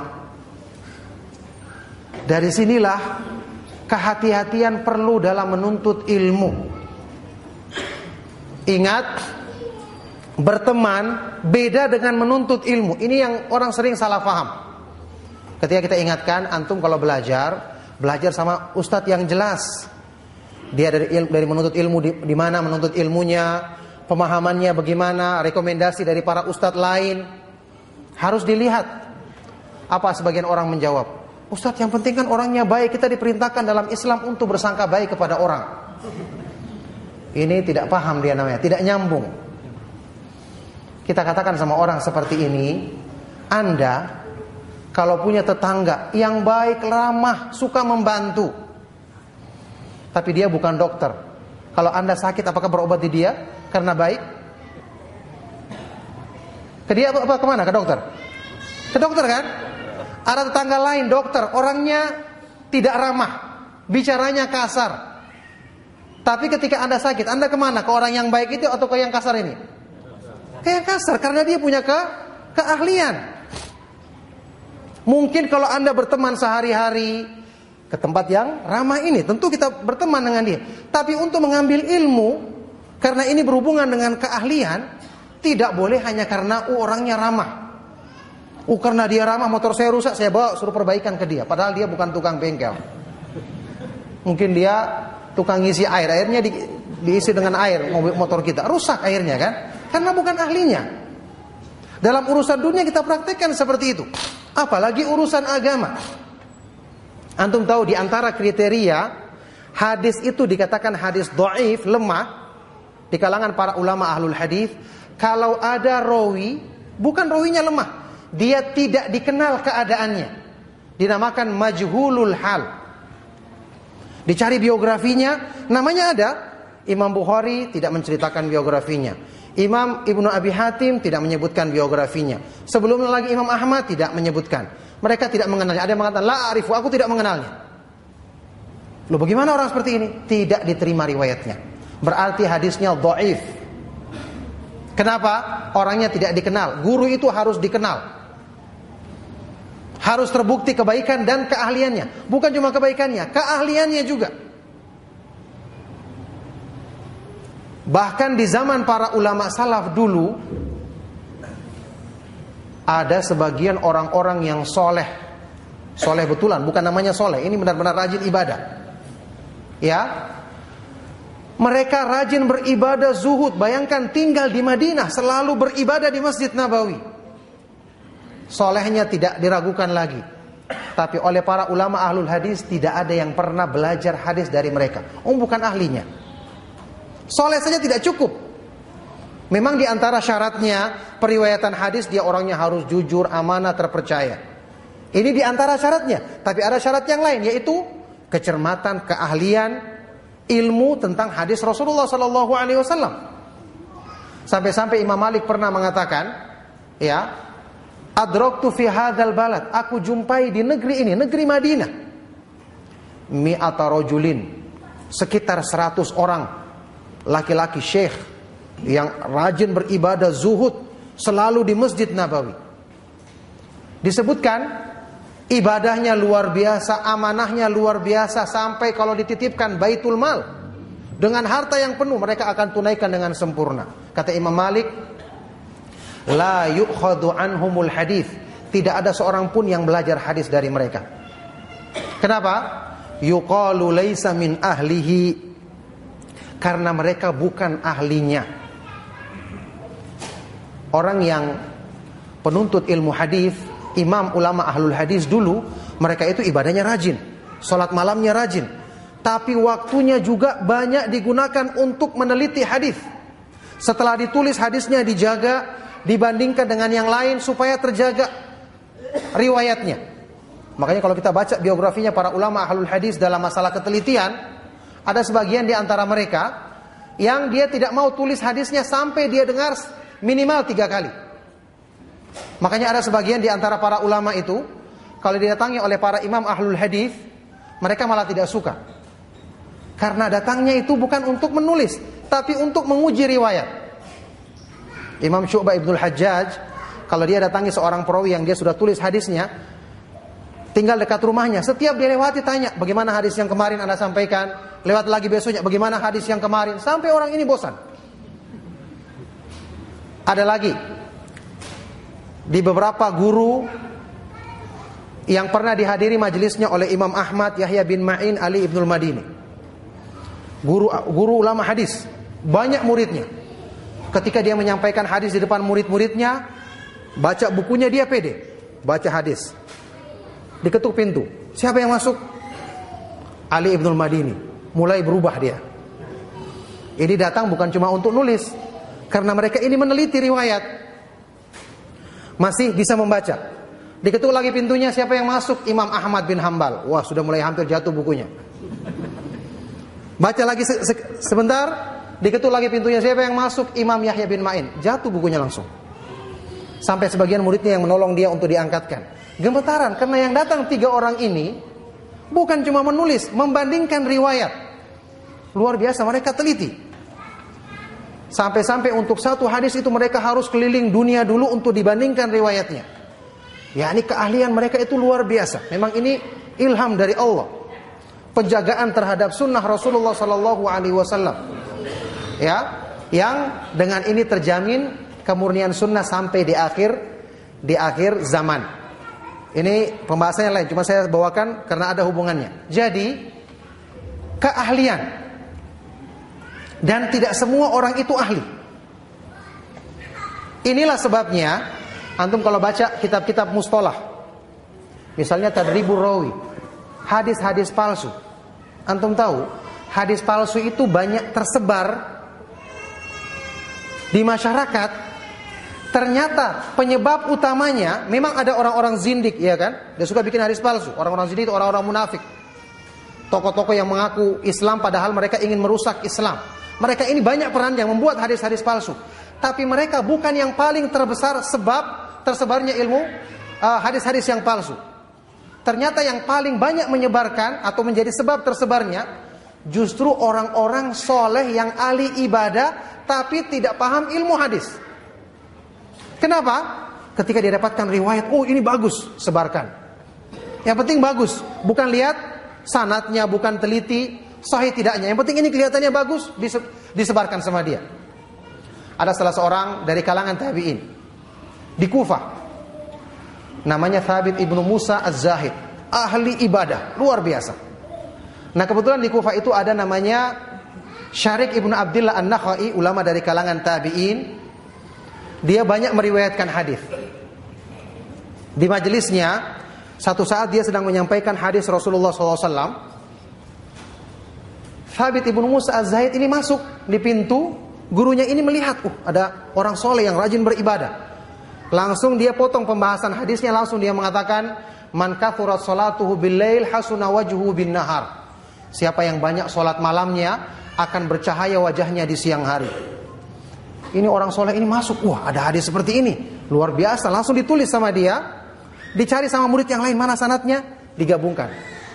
Keluarlah dia, disebarkan ini hadis Rasulullah SAW, riwayatnya Syarik ini dari fulan-fulan. Padahal sanad ini untuk matan yang lain, dia hanya mendengarkan sang guru ini mengucapkan, padahal ini pujian untuk dia maksudnya, tapi disebarkan sebagai hadis Rasulullah SAW. Hadis palsu. Memang mereka tidak sengaja, iya kan? Tidak sengaja, betul. Tapi karena kurang ahli, akhirnya menjadi sebab tersebarnya keburukan. Kata para ulama, mereka tidak sengaja. Ini kedustaan yang tidak sengaja. Tapi akibat buruknya, bagaimana ketika orang awam dengar, wah ini yang sampaikan orang yang soleh, rajin ibadah, pasti ini hadisnya sahih. Mungkin dia mendapatkan sanadnya dalam mimpi. Akhirnya diterima oleh masyarakat awam. Ini contoh bahwasanya keahlian itu dibutuhkan dalam menuntut ilmu, harus dari orang yang ahli, orang-orang yang benar, pantas untuk menyampaikan hadis Rasulullah sallallahu alaihi wasallam. Inilah cara untuk mendapatkan ilmu yang bermanfaat. Jadi dari sini kita mengetahui kalau kita ingin belajar, ya tentu saja kalau kita ingin cari seperti para ulama salaf dulu, ya tidak dapat kita guru yang seperti itu sekarang. Tidak dapat guru yang seperti itu. Tapi minimal saddidu wa qaribu, kata Nabi SAW. Dekatkan. Cari yang paling dekat. Anda harusnya punya kriteria. Oh, saya ingin memanggil Ustadz Fulan karena saya tahu dia berilmu, apalagi dalam masalah ini saya ingin dia datang mengajarkan masalah akidah karena dia punya pembahasan yang bagus dalam masalah akidah. Datangkan, insya Allah kita dapatkan kebaikan dengan cara seperti ini. Adapun ada orang yang tidak kita kenal, datang mengaku sebagai ustadz sunnah, ditanya para ustadz yang lain tidak dikenal. Ini tiba-tiba hanya karena dia Masya Allah pintar menulis, terkenal, kita datangkan untuk menyampaikan pengajian. Yang seperti ini berbahaya. Tentu saja orang ketika ingin menarik ikhwan-ikhwan salafin, pasti dia akan mengaku, saya ini seorang salafi 200%. Pengakuan. Tapi seorang ahlu sunnah itu dikenal. Ulama ahlul hadis itu menyebutkan kriteria rawi yang bisa dikatakan thiqah, terpercaya riwayatnya itu ada 2. Pertama, dia populer, terkenal dalam masalah keimamannya, kethiqahannya, dia terpercaya, riwayatnya itu teliti. Contohnya seperti Imam Ahmad, tidak perlu lagi ditanyakan. Imam Syafi'i tidak perlu ditanyakan. Imam Bukhari, Imam Muslim tidak perlu lagi ditanyakan. Orang yang bertanya kepada para ulama tentang mereka ini malah dicurigai. Kenapa bertanya tentang orang yang sudah terkenal seperti ini? Yang kedua, kriterianya adalah at-tansis, harus ada pernyataan dari para ulama yang mengenal dia. Para ulama itu saling merekomendasikan. Kita harus kenal orang tersebut. Ulama harus ada yang menegaskan. Sampai saat ini para ustadz itu kalau ada yang datang dari Saudi, ada daurah Syekh Fulan, kita bertanya dulu, karena kita tidak kenal semua orang. Kalau cuma dikatakan Syekh, orang Saudi setiap orang tua namanya Syekh. Iya kan? Asal datang dari Saudi, Masya Allah dia pakai sorban. Semua orang Saudi, biar orang-orang tua yang badui-badui yang tidak pernah belajar juga namanya Syekh. Pakai sorban juga, pakai kutroh, iya kan? Sampai saat ini kami bertanya. Kita bertanya, makanya kita ketahui sebagian yang menyampaikan kajian-kajian di Indonesia, ada yang muncul di beberapa media, kita ketahui latar belakangnya. Oh ternyata dia pemahamannya rusak. Oh ternyata ini pemahamannya takfiri. Oh ternyata begini dan seterusnya. Antum ketahui, saya nggak perlu sebutkan nama. Ada salah seorang ustadz yang dulu dinisbatkan sebagai ustadz sunnah di Jakarta. Terus belakangan kita ketahui ternyata dia ditangkap karena didapatkan bom di rumahnya. Sekarang ini dia menjadi pendukung ISIS. Naudzubillah min dzalik. Dulunya dia disebut-sebut sebagai ustadz yang cerdas, prestasinya tinggi. Yang saya dengar sebabnya dia terpengaruh pertama kali adalah ada salah seorang syekh datang dari Arab Saudi, namanya terakhirnya ada Dausarinya. Datang dia untuk menyampaikan ceramah. Datanglah ustadz ini, pernah dia menganggap dirinya pintar, dia ingin dengar. Ternyata dari majelis yang diadakan itu terpengaruh dia. Pemikiran takfir. Akhirnya semakin ada hubungan dengan syekh tersebut, lama-kelamaan dia menjadi seperti yang ada saat ini. Pendukungnya ISIS. Naudzubillah min dzalik. Khawarij. Orangnya cerdas, paham bahasa Arab, apalagi kurangnya. Bahkan dianggap sebagai ustadz sunnah. Tapi hidayah dari Allah Subhanahu wa ta'ala kalau kita tidak jaga dalam diri kita, sembarang kita mencari sumber ilmu, akibatnya adalah agama kita yang dirusak. Naudzubillahi min dzalik. Ini makanya kita berhati-hati dalam menuntut ilmu, tidak boleh mengambil ilmu dari sembarang. Dilarang menuntut ilmu dari orang-orang yang tidak jelas, karena akan mempengaruhi kita. Apalagi kalau dia menyampaikan kata-kata pandai mempengaruhi, ini akan bisa merusak keyakinan kita. Naudzubillahi min dzalik. Jadi menuntut ilmu kita harus melihat dari sumbernya, siapa yang menyampaikan ilmu kepada kita. Kalau ternyata sumber ilmu yang antum kenal cuma sedikit, ya sudah itu saja yang diambil. Kenapa harus banyak? Kalau seandainya banyak semua jelas, tidak mengapa. Imam Bukhari memang pernah mengatakan, katabtu min alfin wa thamanina rajulan. Aku menulis hadis dari 1080 orang guru. Wah, gurunya banyak. Tapi apa kelanjutannya? Laisa fihim illa sahibul hadis. Semua adalah ahlul hadis, ahlus sunnah. Kulluhum yaqul, semuanya mengatakan Al-imanu qaulun wa amalun. Iman itu adalah ucapan dan perbuatan, bertambah dan berkurang. Dia bukan murji'ah, bukan khawarij. Berarti Imam Bukhari meneliti ucapannya. Bagaimana mereka dalam mengatakan berakidah, bagaimana ustadz yang pertama, syekh yang pertama, syekh yang kedua, diteliti semua. Ini boleh seperti ini. Tapi kalau tidak dikenal, majhulul hal, riwayatnya dhaif, tertolak. Tidak bisa dijadikan sebagai sumber untuk pengambilan ilmu. Makanya bertanya kepada para ustadz yang lain supaya agama kita kita jauhkan dari sebab-sebab yang merusaknya. Naudzubillahi min dzalik. Disinilah pentingnya kita bertanya. Kita bertanya bukan cuma masalah akidah saja, masalah ibadah saja, sampai pun termasuk masalah kepada siapa kita menuntut ilmu. Maka dengan cara seperti ini insyaallah Allah Subhanahu wa taala akan menjaga dan menyelamatkan agama kita dari kerusakan-kerusakan dengan rahmat dan karunia-Nya. Insyaallah inilah yang bisa saya sampaikan di kesempatan kajian malam hari ini. Tentang masalah ini saya pernah menulis artikel, lihatlah dari siapa kamu mengambil ilmu agamamu. Penjelasannya agak berbeda dan lebih rinci. Pernah dimuat di majalah As-Sunnah sekitar berapa edisi yang lalu, dan juga ada di website Ana www.manisnyaiman.com. Semoga apa yang kita kaji bermanfaat. Kita beri waktu sedikit untuk tanya jawab Mohon maaf jika ada kata-kata yang salah dan kurang. Sallallahu wasallam wa barak ala nabiyina Muhammad wa ala alihi wa sahbihi wa man tabi'ahum bi ihsanin ila yaumiddin wa akhiru da'wana alhamdulillahi rabbil alamin. Assalamualaikum Ustaz, ana ingin bertanya mengapa dari keempat imam mazhab hanya Imam Ahmad yang menjadi perawi hadis? Antum keliru, salah. Imam Syafi'i itu perawi hadis. Imam Malik, bahkan Imam Darul Hijrah, imamnya penduduk Madinah, semua orang datang mengambil hadis dari beliau. Sampai-sampai Imam Bukhari mengatakan bahwa sanad yang terbaik yang diistilahkan dengan silsilatul dzahab, mata rantai periwayatan emas, itu adalah riwayatnya Imam Malik dari Nafi', dari Abdullah bin Umar radhiyallahu taala anhuma, dari Rasulullah SAW. Inilah sanad yang paling kuat. Ada ulama lain yang mengatakan lain. Apalagi dari Imam Malik yang meriwayatkannya Imam Syafi'i. Ini benar-benar emas murni. Jadi mereka ini punya banyak riwayat. Kalau kita lihat dalam hadis-hadis, bahkan Imam Malik punya kitab Muwatta, Imam Syafi'i juga punya kitab Musnad, Itu mereka punya riwayat-riwayat. Akan tetapi karena Imam Ahmad adalah dia mengumpulkan kitab Musnad yang besar, sehingga mungkin banyak kita kenal riwayat-riwayat dari beliau. Nah, jadi mereka ini semua adalah perawi hadis kecuali Imam Abu Hanifah. Imam Abu Hanifah ini bahkan sebagian dari para ulama melemahkan riwayatnya.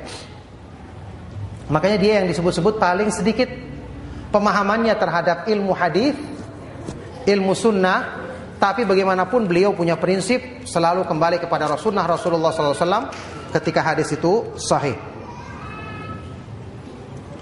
Jika ada orang belajar dengan seorang, tapi orang yang mengajari salah, maka yang salah adalah orang yang belajar atau yang mengajar? Salah dua-duanya. Kenapa dia tidak hati-hati? Jadi yang salah dalam hal ini adalah yang tidak benar. Pertama, dia salahnya kenapa dia tidak teliti gurunya. Kemudian kalau gurunya itu berbuat salah, kalau dia tahu kesalahannya harusnya dia kritik. Inilah juga manfaatnya diantaranya kita belajar kepada lebih dari satu guru yang semuanya adalah ahlu sunnah, agar kita mengetahui ada kekurangan di sini, kita akan lengkapi dengan guru yang kedua. Nah, apa itu ilmu? Ilmu adalah Al-Quran dan Sunnah dengan pemahaman yang benar, pemahaman para salaf. Itulah ilmu yang diterangkan maknanya oleh para ulama. Itulah ilmu yang benar, itulah ilmu yang bermanfaat. Salat sunnah sebelum salat asar yang benar 2 rakaat salam apa? Ini pertanyaannya butuh ditanyakan lagi. Taib. Salat sunnah sebelum salat asar, dia bukan sunnah yang muakkadah. Salat sunnah yang muakkadah itu yang 12 rakaat yang disebutkan dalam hadis riwayat Imam Muslim, keutamaannya bana lahu baitan fil jannah, banallahu lahu baitan fil jannah, Allah akan mendirikan untuknya istana di surga. Yang dalam riwayat lain diperinci, 4 rakaat sebelum zuhur, 2 rakaat sesudahnya, kemudian 2 rakaat sesudah maghrib, 2 rakaat sesudah isya, dan 2 rakaat sebelum subuh. Jadi 12 rakaat. Pelaksanaan 4 rakaat itu yang terbaik adalah 2 rakaat salam, 2 rakaat salam. Boleh juga langsung seperti sholat, langsung 4 rakaat sekaligus. Bahkan boleh juga seperti sholat zuhur, ada tahiyat pertama dan yang kedua. Itu boleh 3-3 pelaksanaannya. Taib. Salat sunnah sebelum asar, ada hadis riwayat Imam Muslim yang menyebutkan 4 rakaat, ada juga hadis lain menyebutkan 2 rakaat. Hadis riwayat Imam Muslim, Rasulullah SAW bersabda, rahimallahu mra'an shalla qabla al-asri arba'an. Semoga Allah merahmati seorang hamba yang salat sebelum asar 4 rakaat. Hadisnya sahih, jadi boleh. 2 rakaat juga diperbolehkan, tapi ini bukan sunnah yang dikuatkan. Nah, ya sudah jelaskan yang kedua. Jadi 2 rakaat bisa, 4 rakaat sekaligus bisa. Setelah mengaji, bolehkah membiasakan membaca 2 surat ayat 26, 27? Yani kita membaca surat tertentu, kalau tidak ada keutamaannya ayat tertentu, maka tidak boleh kita khususkan. Kalau ada keutamaan ya, seperti hadis Rasulullah SAW membaca 2 ayat terakhir Al-Baqarah, barang siapa yang membacanya di malam hari kafatahu akan mencukupkannya, itu ada dalilnya, maka kita baca di setiap malam. Ada hadis-hadis yang lain yang menyebutkan ayat tertentu atau surat tertentu, kita baca. Tapi kalau tidak ada dalilnya terus kita khususkan, wah ini tidak boleh kita mengkhususkan sesuatu yang umum, karena kekhususan seperti ini itu bisa nanti membawanya kepada perbuatan bid'ah. Kalau saya lama tidak pergi kajian, tidak ikut kajian, atau lama tidak ada kajian, dalam hati saya ada sesuatu yang kurang. Apakah ilmu itu bisa menimbulkan kerinduan bagi penuntut ilmu? Tentu saja. Orang yang lepas dari ilmu berarti dia lepas dari bimbingan Allah. Makanya Imam Ahmad mengatakan, an-nasu yahtajuna ilal ilmi aktsaru min hajatihim ila ta'ami wasyarab. Kebutuhan manusia terhadap ilmu lebih daripada kebutuhan terhadap makan dan minum. Li'anna ta'ama wasyaraba yuhtaju ilaihi fil yaumi marratan aw marratain. Karena makan dan minum dibutuhkan dalam sehari sekali atau 2 kali. Wal ilmu yuhtaju ilaihi bi'adadil anfas. Sedangkan ilmu dibutuhkan sesuai dengan jumlah tarikan nafas. Setiap saat kita butuhkan. Wajar kalau seperti ini dirasakan, karena bimbingan hilang, cahaya tentu akan lemah dengan kurangnya kita menuntut ilmu. Makanya kita perbanyak baca Al-Quran, renungkan isinya, minimal baca terjemahannya, dengarkan nasihat-nasihat lewat rekaman-rekaman. Ini akan paling tidak banyak menjaga kebaikan dalam diri kita. Bagaimana kita mengatasi syubhat dari masyarakat yang mengatakan bahwa salaf itu keras terhadap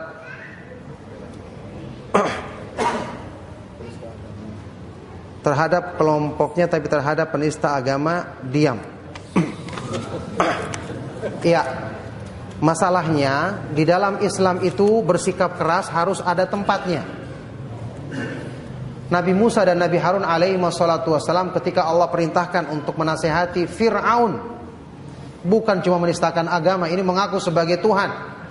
Allah perintahkan faqula lahu qawlan layyinan la'allahu yatadzakkaru aw yakhsha. Sampaikan kepadanya ucapan yang lemah lembut. Semoga dengan itu dia akan ingat atau takut kepada Allah.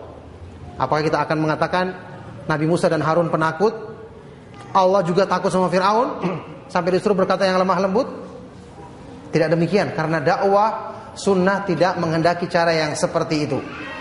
Rasulullah SAW sewaktu di Madinah, orang-orang Yahudi datang dan mengucapkan salam apa? Assalamu alaika, kebinasaan bagimu wahai Rasulullah.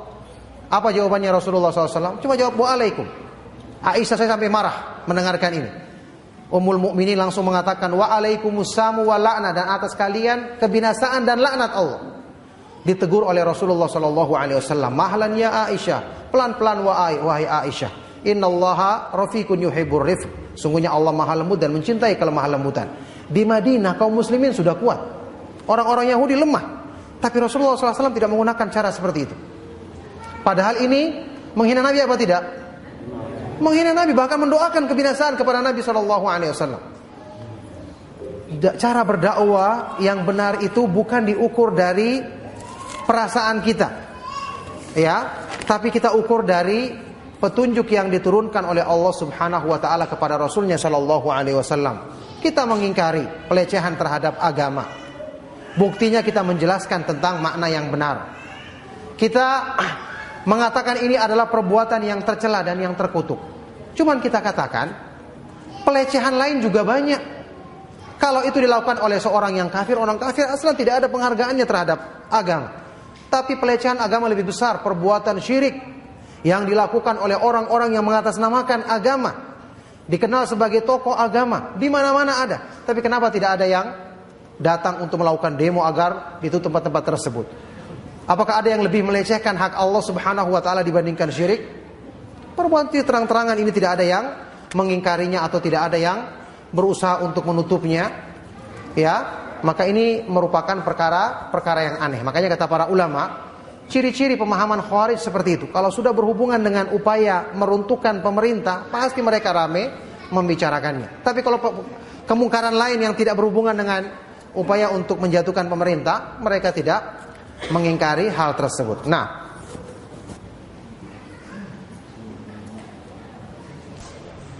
bolehkah kita mengambil ilmu dari seorang ustadz yang suka mentahdir ustadz lain?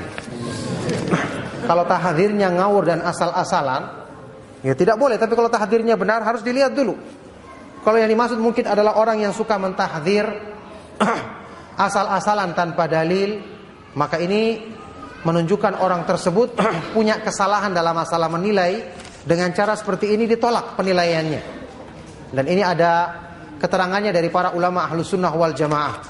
Imam Ali Ibnul Madini, dia menyikapi dua orang imam besar perawi hadis, bahkan termasuk gurunya Imam Ahmad, gurunya Imam Bukhari.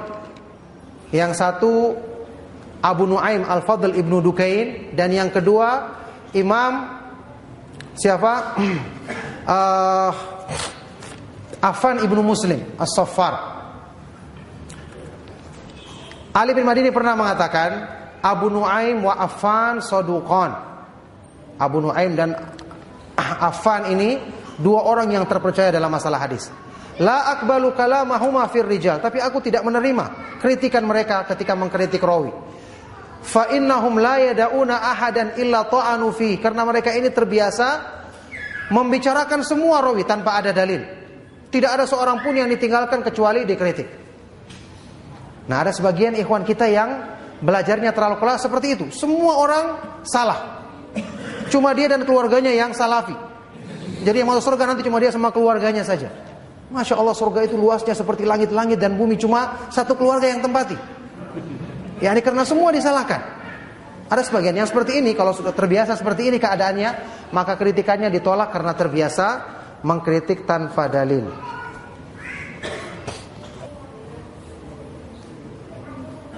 Di antara kami ada ikhwan yang masih suka terpengaruh dengan ustadz yang berpemahaman Khawarij. Tolong nasihatnya ustadz. Ya, karena ustadz-ustadz Khawarij dianggap semangat tinggi berjihad. Orang-orang Khawarij memang di zamannya Rasulullah SAW, ya, keras-keras sampai sahabat saya diperangi. Makanya mereka sampai memberontak kepada Utsman ibnu Affan, Ali bin Abi Thalib radhiyallahu taala anhu. Mereka yang membunuh Utsman ibnu Affan, yang dikatakan oleh Rasulullah SAW, rojulun tastahyi minhul malaika. Dia adalah seseorang yang malaikat saja malu kepada dia. Dibunuh oleh Khawarij. Kemudian yang kita ketahui yang membunuh siapa? Ali bin Abi Thalib. Itu mengatakan dia menganggap amalnya membunuh Ali bin Abi Thalib adalah amal yang paling dia harapkan mendapatkan pahala paling besar di sisi Allah Subhanahu wa taala. Benar-benar pemahaman yang sangat sesat. Dari sinilah syaitan menyesatkan orang-orang yang punya semangat tapi tanpa ilmu. Imam Malik rahimahullah taala pernah mengatakan, inna aqwaman ibtagawul ibadata wa tarakul ilma fakharaju ala ummati Muhammadin sallallahu alaihi wasallam bisuyufihim walau ibtagawul ilma lamana'ahum min dzalik. Ada sebagian kaum yang mereka itu semangat beribadah tapi tidak mau belajar. Akhirnya karena semangat mereka pun keluar memerangi dan membunuh umatnya Nabi Muhammad SAW dengan pedang-pedang mereka. Kaum muslimin yang dibunuh karena sudah latihan, tidak ketemu lawan-lawan juga, ya sudah cari lawan siapa saja, iya kan? Sudah gatal tangannya, gatal kakinya. Kapan prakteknya? Akhirnya kaum muslimin yang dibunuh. Kata beliau, mereka melupakan ilmu akhirnya seperti ini. Seandainya mereka mau memperhatikan ilmu, belajar ilmu, maka ilmu akan mencegah mereka dari penyimpangan tersebut. Inilah ilmu yang akan meluruskan kita. Ya, kita punya semangat memang baik. Para sahabat radhiyallahu taala anhum ajma'in adalah orang yang paling semangat menegakkan Islam. Tapi karena mereka terbimbing dengan ilmu, maka mereka pun semangatnya diarahkan dalam kebaikan. Kalau melakukan semangat dalam hal-hal yang menyimpang dari sunnah, ditempatkan untuk hal-hal yang menyimpang dari pemahaman yang benar, maka ini bukan semangat yang terpuji, ini adalah semangat yang tercela. Bagaimana kita mengukur tingkat keikhlasan dalam beribadah? Wah, saya belum tahu alat ukurnya ini. Apa pakai termometer atau iya, ini masalah keikhlasan itu masalah amalan hati. Makanya saya katakan saya belum tahu ada alatnya dan tidak akan ditemukan alatnya ini untuk mengukur keikhlasan dalam hati. Yang kita tahu adalah kita berdoa kepada Allah semoga dianugerahkan ikhlas. Seseorang tidak boleh menganggap dirinya sudah ikhlas. Makanya setelah kita beribadah dalam sholat saya kita istighfar setelah selesai sholat. Di waktu sahur penutup hari, orang-orang yang soleh itu wabil asharihum yastaghfirun. Di waktu sahur penutup hari mereka banyak beristighfar karena mereka ya tidak menjamin amal-amal mereka sempurna dalam ikhlasnya, sempurna dalam benar-benar mengharapkan ridha Allah Subhanahu wa taala. Jadi tidak bisa kita tentukan ukurannya, yang ada adalah kita berdoa dan berharap kepada Allah dan terus kita beristighfar supaya kekurangan-kekurangannya diampuni oleh Allah Subhanahu wa taala. Intinya ya, kalau yang dimaksud adalah membicarakan kejelekan orang yang sudah meninggal dunia, seorang muslim kalau dia sudah meninggal dunia kita boleh kritik kalau dia menyebarkan pemahaman yang salah. Cuma tetap kita doakan semoga Allah merahmatinya, semoga Allah mengampuninya. Sampai pun dia misalnya adalah seorang ahlul bid'ah, ya, tapi kita terangkan kesalahannya dengan tetap kita mendoakan semoga Allah merahmatinya, semoga Allah mengampuninya, semoga Allah maafkan kesalahan-kesalahannya. Kita terangkan kesalahannya supaya orang tidak mengikutinya. Adapun yang masalah tadi, masalah proses pencabutan tadi saya tidak mengetahui ada dalilnya. Ini adalah perkara yang mengada-ngada. Nah, ilmu yang benar berasal dari Al-Quran, hadis, pemahaman para sahabat. Bagaimana cara kita mengetahui pemahaman para sahabat ini? Apakah ada seperti hadis? Iya, seperti hadis. Riwayat-riwayatnya dinukil. Kalau kita baca tafsir, kayak tafsir At-Tabari, itu nukilan dari sahabat dengan sanadnya, seperti hadis. Makanya banyak dinukil oleh Imam Ibnu Katsir. Inilah sebabnya kita merujuk kepada tafsir-tafsir yang menukil riwayat para sahabat ini, karena inilah yang menjelaskan tafsir sesuai dengan pemahaman para sahabat radhiyallahu taala anhum ajmain. Apakah ada perawi seorang wanita? Ya ada. Aisyah radhiyallahu taala anha, perawi hadis yang terkenal, disebut rawiyatul Islam, perawinya Islam. Dia adalah satu dari 7 sahabat yang paling banyak meriwayatkan hadis Rasulullah SAW. Tentu yang paling banyak adalah Abu Hurairah radhiyallahu taala anhu. Yang lainnya ada 7 termasuk Aisyah, ya. Jabir bin Abdullah, Ibnu Umar, Ibnu Abbas, Anas bin Malik dan Abu Sa'id Al-Khudri radhiyallahu taala anhum. Kemudian beberapa dari kalangan tabi'in. Cuman karena perempuan di zaman salaf itu tertutup, sehingga banyak mereka itu yang dilemahkan riwayatnya itu karena tidak dikenal. Kalau rawi-rawi yang laki-laki kan banyak diketahui, ini hadisnya kelemahannya fatal, tertolak karena kesalahannya fatal. Tapi kalau rawi-rawi perempuan itu kebanyakan mereka tidak dikenal. Sampai sebagian dari para ulama ada yang mengatakan, aku tidak mengetahui ada rawi perempuan itu yang disebut matruk, tertuduh berdusta, karena sangat sulit diketahui keadaannya. Tapi ada yang terkenal, misalnya dari kalangan tabi'in, ada muridnya Aisyah yang namanya Amrah bintu Abdurrahman. Ini tabi'in yang paling utama dalam masalah riwayat, tabi'in perempuan, tabi'iyah. Ada juga yang namanya Hafsah bintu Sirin, saudaranya Muhammad ibnu Sirin. Kemudian yang ketiga itu adalah ada istrinya Abu Darda, yakni istrinya yang pertama meninggal, dia menikah lagi, itu namanya Hujaimah. Itu juga rawi yang terkenal. Ada beberapa rawi-rawi yang terkenal dari kalangan perempuan. Tentu ketika riwayat mereka tetap membacakan hadis tapi dari balik hijab. Ini ada pertanyaan tentang poligami. Ini pertanyaan tendensius atau pertanyaan ikhlas? Ini niatnya apa ini? Hah? Perlu dibacakan apa tidak ini? Hah? Baca ya. Assalamualaikum warahmatullahi wabarakatuh. Ustadz, ana mau tanya, ketika kita berpoligami dan ketahuan istri yang pertama, terus istri yang pertama mengatakan pilih dia atau aku, apa yang harus kita lakukan? Dan apa hukumnya bagi wanita yang mengatakan seperti ini? Ini terpengaruh dengan pilkada. Ya, makanya dia mengatakan pilih dia atau aku. Harusnya kita pertama, ya, pertanyaan ini seolah-olah mengatakan bahwa dia itu sembunyi-sembunyi melakukannya. Ini meskipun boleh, tapi kata sebagian dari para ulama, itu bukan termasuk pergaulan yang baik dengan istri. Kata sebagian dari para ulama, ya lebih bagus untuk didiskusikan, dirundingkan supaya istri mengetahuinya. Ya, meskipun biasanya perundingannya berhasil atau gagal. Ala kulli hal, ini tentu namanya usaha, ya, namanya usaha.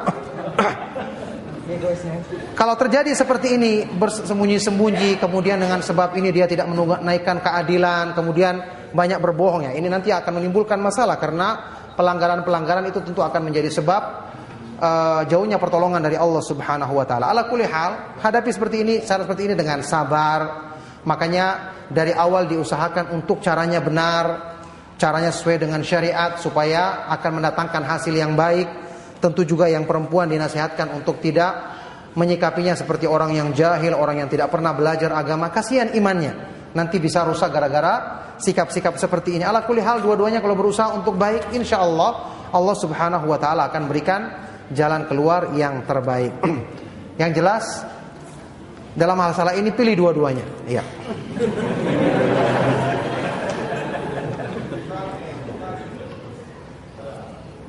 Iya, barakallahu fikum. Ini pemahaman yang aneh tapi nyata. Kalau terbagi tiga harusnya ada si A, si B, si C. Baik. Pembagian Syiah seperti ini memang Syiah yang melampaui batas. Ini yang dikafirkan oleh para ulama. Ada seperti Syiah Zaidiyah. Dia punya pemahaman sunnah, dia cuman masalah mendahulukan Ali bin Abi Thalib dibandingkan Utsman ibn Affan. Ada yang demikian. Ini disebutkan Syiah Zaidiyah. Itu pun dikatakan oleh para ulama ini adalah pemahaman bid'ah, tapi tidak dikatakan keluar dari Islam. Dikatakan mereka ini yang paling dekat dengan sunnah. Tapi kalau dikatakan banyak rawi-rawi hadis dari kalangan mereka, ini dusta. Rawi-rawi hadis itu ada yang terpengaruh dengan pemahaman bid'ah, tapi dia asalnya tetap sunnah. Karena bid'ah itu termasuk sebab ditolaknya riwayat. Bid'ah termasuk sebab ditolaknya riwayat. Apalagi kalau dia adalah orang yang mendakwakan kepada bid'ahnya. Apalagi kalau riwayat itu mendukung kebid'ahannya, langsung ditolak riwayatnya. Jadi yang diriwayatkan oleh Imam Bukhari dan Muslim, sebagian rawi itu adalah yang terpengaruh dengan bid'ah tertentu, tapi dia usulnya adalah ahlu sunnah. Buktinya dia ahlu sunnah, dia selalu merujuk kepada penafsiran salaf, dia tidak memberontak kepada pemerintah, dia selalu begini dan begitu. Ini yang dibahas. Itu pun hal-hal yang terpengaruhnya ini disalahkan oleh para ulama. Jadi para ulama menyalahkan dan mempermasalahkannya karena ini menyimpang dari sunnah. Ini yang menjadikan mereka berhati-hati dalam riwayat orang-orang seperti ini. Adapun rawi-rawi yang lain yang tidak bermasalah, semuanya sunnah, tidak terpengaruh Syiah, ini yang banyak dijadikan sumber periwayatan oleh para ulama Ahlus Sunnah wal Jamaah. Kalau dikatakan dengan sebab ini berarti kita membenarkan Syiah yang seperti ini semua keliru. Ini perbuatannya orang-orang yang ingin membela pemahaman Syiah, itu juga zaman dahulu. Yang kalau sekarang Syiah yang Zaidiyah yang paling mending tadi, yang dulunya ada di Yaman, sudah bersatu dengan Syiah yang ada di Iran. Sekaranglah mereka yang memberontak. Karena ya sama-sama bersaudara, satu spesies mereka itu. Sama-sama akhirnya bersatu, bergabung, membantai dan musuhi kaum muslimin. Itu keadaannya sekarang. Jadi untuk saat ini sulit dibedakan. Karena mereka sudah bersatu dan tidak ada ilmu lagi yang membimbing mereka untuk kembali kepada jalan yang benar. Barakallahu fikum. Nah, Ulil amri itu tidak kriterianya harus muslim atau mukmin yang sempurna imannya. Kalau seperti itu sekarang orang muslim berbuat salah, berbuat dosa, bahkan mencuri uang, korupsi, apakah dia masih muslim atau jadi kafir? Masih muslim. Rasulullah Shallallahu Alaihi Wasallam sewaktu menyebutkan dalam hadis sahih riwayat Imam Bukhari Muslim, kriterianya beliau mengatakan, illa antaro kufron buahan, lakum fihi indallahi burhan, kecuali kalau kamu melihat kekufuran terang-terangan yang menggugurkan Islamnya, kalian punya bukti di hadapan Allah tentang kekufuran tersebut. Jadi tidak yang namanya waliul amri itu harus sempurna keimanannya. Kalau seandainya harus sempurna imannya, tidak ada waliul amr di dunia ini. Setelah zamannya Khulafaur Rasyidin, siapa yang sempurna? Mesti orang semua punya salah. Makanya Islam tidak menjadikan ukurannya seperti itu. Rasulullah SAW mengatakan, ma'aqamu fikumus shalah, tidak boleh memberontak selama mereka masih mendirikan salat di antara kamu, kecuali kalau kamu melihat kekufuran terang-terangan. Itu yang menjadi permasalahan. Makanya tidak ada seorang pun dari ulama ahlu sunnah yang memahami pemahaman seperti yang disebutkan tadi, mengingkari orang yang punya kesalahan dikatakan sebagai waliul amr. Imam Ahmad bin Hanbal rahimahullah ta'ala, ketika beliau ditangkap oleh pemerintah, disiksa di zamannya oleh Khalifah Ma'mun, Khalifah ini menyatakan pernyataan yang disepakati oleh semua ulama ahlus sunnah bahwa itu kafir. Dia mengatakan Al-Quran makhluk. Bukan cuma dia mengatakan, dia memaksa semua ulama ahlus sunnah wal jamaah harus mengatakannya, mengumumkan di depan manusia yang tidak mau disiksa, bahkan ada yang dibunuh. Kalau di zaman sekarang sudah selesai dia, sudah dikatakan kafir, tapi Imam Ahmad tidak mengkafirkannya. Kenapa? Dia seorang penguasa, bukan orang yang berilmu, mungkin dia dipengaruhi, mungkin dia jahil, karena Ibnu Abi Duat yang tokoh Mu'tazilah ini pandai memutarbalikan fakta seolah-olah ini benar, akhirnya terpengaruh. Orang jahil. Kalau kita ingin salahkan, harusnya lebih disalahkan itu tokoh agama. Tokoh agama sudah belajar, tahu dalil, masih memimpin penyimpangan. Kalau seorang penguasa, kapan dia belajar agama? Kapan dia kenal dalil? Kemungkinan jahilnya dia lebih besar daripada tokoh agama yang menyimpang, iya kan? Tentu karena dia tidak pernah belajar. Makanya Imam Ahmad tidak mengkafirkan khalifah sampai 3 khalifah, bayangkan, berturut-turut mengucapkan yang sama, memaksa para ulama, bahkan termasuk Imam Ahmad yang disiksa. Setelah Imam Ahmad mengalami peristiwa seperti ini, ketika dia keluar, dia malah mengatakan, lau kanat li da'watun mustajabah ma ja'altuha illa li sultan. Seandainya aku punya doa yang mesti dikabulkan, aku tidak akan jadikan doaku doa kebaikan kecuali untuk penguasa, untuk pemerintah. Para ulama itu ketika mereka membicarakan pemerintah bukan karena ingin menjadikan dirinya dapat kedudukan. Makanya mereka menasihati pemerintah tidak pernah terang-terangan sesuai perintah dalam Islam. Mereka menyampaikan secara tersembunyi. Masyarakat tidak perlu tahu, masyarakat tidak ada hubungannya. Namanya kesalahan, sampaikan kepada yang bersangkutan. Kenapa sampaikan di depan masyarakat umum? Kita sendiri, kalau disampaikan kesalahan kita di depan umum, kita akan senang? Pasti tersinggung. Ketika ada orang sampaikan ke rumah kita baik-baik, mungkin kita akan terima. Saya sudah sebutkan tadi, Nabi Musa dan Nabi Harun menghadapi Fir'aun yang mengaku sebagai Tuhan. Allah perintahkan untuk berdakwah dengan lemah lembut. Terus nasihatnya diterima apa tidak? Fir'aun dan kepada Fir'aun tidak diterima. Nabi Musa tidak diperintahkan untuk memberontak. Bahkan beliau dikejar-kejar. Apakah Nabi Musa penakut? Nabi Harun juga penakut? Tidak berani melawan Fir'aun? Tidak, karena itu adalah perintah Allah. Rasulullah SAW menasihati pemimpin kafir Quraisy, tidak diterima, makanya beliau hijrah. Resiko hijrahnya apa? Meninggalkan Mekah, negeri yang paling dicintai oleh Allah. Tapi beliau berhijrah karena diperintahkan bersabar. Ini kita lihat dari perjalanan hidup Rasulullah SAW, tidak menggunakan cara-cara memberontak kepada penguasa. Karena kemungkaran yang lebih besar, yang timbul akan lebih besar. Semua negara-negara Islam yang saat ini kacau, di Mesir, di Suriah, di Yaman, itu semua permulaannya adalah dari demonstrasi dan pemberontakan terhadap pemerintah. Sekarang semua kita ketemu berapa orang yang dari Libya. Bayangkan Libya, siapa pemimpinnya dulu? Bagaimana orang yang Muammar dulu ya? Sangat kerusakannya banyak. Ketika mereka menunaikan ibadah haji, bertemu dengan beberapa mahasiswa yang jadi penerjemah fatwa, Itu mereka mengatakan, bersumpah demi Allah, keadaan kami yang dulu di bawah pimpinannya Muammar Gaddafi, yang dengan segala kezaliman dan keburukannya, lebih baik dibandingkan keadaannya sekarang ketika negaranya kacau. Tidak ada kewibawaan pemerintah, akhirnya orang semua saling bunuh-bunuhan, senjata di mana-mana, kita keluar takut ditembak. Sekarang mereka mengalami seperti yang itu. Di Yaman juga seperti itu, di Mesir, semua. Alhamdulillah kita di Indonesia dengan segala kekurangannya, Anda ingin pakai jenggot yang panjang, tidak ada yang melarang, tidak akan ditangkap. Anda ingin pakai pakaian tidak musbil, orang bercadar di jalan, tidak ada yang melarang. Kita berdakwah, mengajak manusia ke jalan Allah, tidak dilarang. Coba lihat negara-negara yang lain. Di Aljazair, orang salat 5 waktu didatangi, dicurigai. Hanya salat 5 waktu. Kita sekarang alhamdulillah, biar mau jungkir balik di masjid, tidak ada yang melarang, alhamdulillah. Jadi ini nikmat. Keadaan seperti ini membuktikan bahwa Islam dan syiar-syiar Islam di negara kita dengan segala kekurangannya masih tegak. Maka ini menjadikan para ulama Ahlussunnah wal Jamaah yang saya ketahui menghukumi negara Indonesia adalah negara Islam dengan segala kekurangannya. Karena yang menjadi ukuran adalah tegaknya syiar-syiar Islam. Rasulullah SAW ketika ingin menyerang satu negeri di waktu fajar, ditunggu dulu apakah berkumandang azan atau tidak. Sekarang di Indonesia bagaimana? Ada azan apa tidak? Antum sampai bingung menjawab azan, iya kan? Karena masjidnya dekat-dekatan. Ini contoh syiar-syiar Islam. Ala kulli hal, tentu saja nasihat harus ada. Tapi nasihat itu harus sampaikan dengan sembunyi-sembunyi, supaya orang yang dituju bisa berubah. Kalau disampaikan di depan umum, dia akan tersinggung.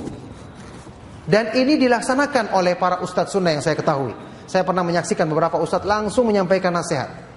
Ada yang pernah bertemu dengan misalnya ketua MPR atau penguasa, langsung disampaikan nasihat. Tapi dia tidak pernah cerita ke orang lain. Ini yang diperintahkan dalam Islam. Man arada minkum an yansaha lidhil sultanin fala yubdihi alaniyatan. Barang siapa di antara kamu yang ingin menasihati penguasa, janganlah menyampaikan terang-terangan. Kita berdoa kepada Allah Subhanahu wa taala supaya kebaikan-kebaikan dan kemudahan-kemudahan kita dalam beribadah senantiasa ditetapkan oleh Allah Subhanahu wa taala, dan kita berdoa semoga kaum muslimin selalu kembali kepada petunjuk Allah, petunjuk Al-Qur'an dan Sunnah, tentu juga dengan penguasanya, agar kemakmuran di negeri kita semakin besar dan semakin baik. Bagaimana hukum bermadzhab yang 4? Apakah harus bermadzhab, dan madzhab apakah yang paling menerapkan Ahlus Sunnah wal Jamaah? Bermadzhab artinya berfanatik kepada salah satu pendapat. Kalau dikatakan bermadzhab yang 4, kenapa madzhab yang 4? Imam Syafi'i dibandingkan dengan Umar ibn Khattab lebih pandai mana? Kenapa tidak bikin madzhab Umari? Imam Ahmad dibandingkan Abu Bakar As-Siddiq lebih pandai mana? Abu Bakar As-Siddiq. Kenapa tidak pakai madzhabnya Abu Bakar As-Siddiq? Kalau seandainya kita bermadzhab, kita kembali kepada imam yang kita akui mereka adalah imam Ahlus Sunnah, kenapa tidak pakai sahabat yang mereka jelas-jelas dijamin masuk surga? Nah, ketika para ulama, Imam Syafi'i saja tidak bermadzhab, makanya dia adalah murid seniornya Imam Malik, dia tidak mengatakan saya adalah Maliki. Kalau seandainya Imam Malik mengajarkan madzhab, pasti muridnya yang pertama kali memakai madzhabnya. Imam Syafi'i punya madzhab sendiri.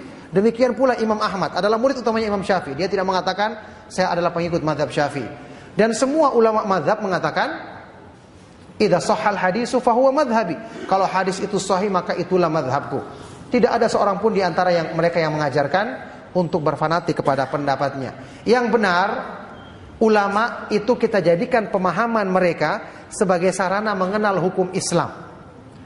Makanya kita bisa memakai pendapat ulama apa saja selama dalilnya kuat dan selama dia adalah ulama Ahlus Sunnah wal Jamaah. Itu caranya kita memahami Islam. Dengan cara ini kita akan selamat ketika menghadap Allah Subhanahu wa taala, dan benar-benar kita menjadikan panutan dan imam kita satu-satunya adalah Rasulullah sallallahu alaihi wasallam. Semoga apa yang kita sampaikan bermanfaat. Sekali lagi mohon maaf jika ada yang salah dan kurang. Kita cukupkan. Sallallahu wasallam wa barak ala nabiyina Muhammad wa ala alihi wa sahbihi wa man tabi'ahum bi ihsan ila yaumiddin walhamdulillahi rabbil alamin. Subhanakallahumma wa bihamdika asyhadu an la ilaha illa anta astaghfiruka wa atubu ilaik. Wassalamu alaikum warahmatullahi wabarakatuh.